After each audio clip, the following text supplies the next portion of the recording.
is this? Charles, can you tell us a closing comment?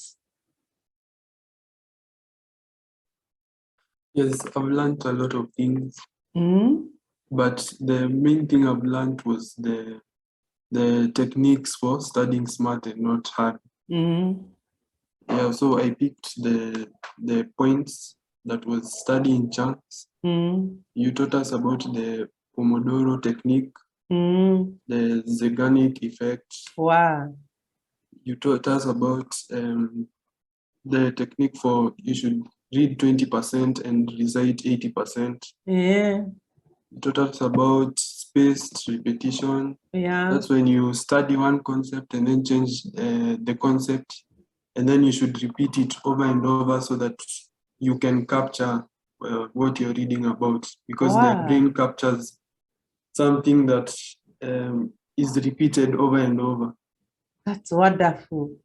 Then you Wow. taught us about notes. We should go over our notes immediately after a lesson is over, and then we should analyze them and try and recall what was taught during the lesson. Yeah. And pick the key concepts of the lesson. Yeah. And even formulate questions for ourselves and try and answer them. Good. Hey. Yeah. That's You also taught wonderful. us to study like a teacher, where teachers before lessons they pick important concepts and questions.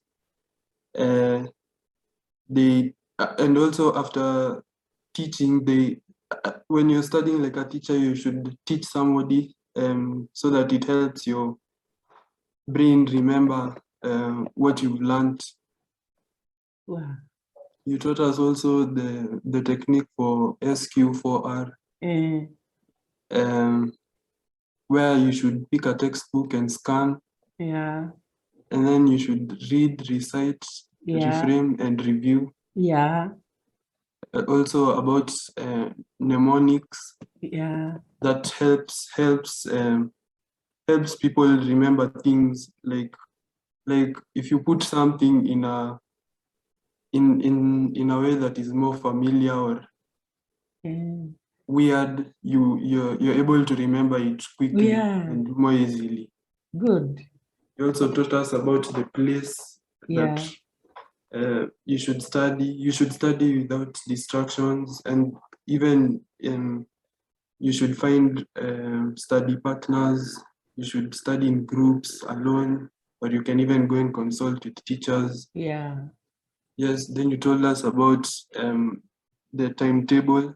So we should plan our time to avoid wastage of time.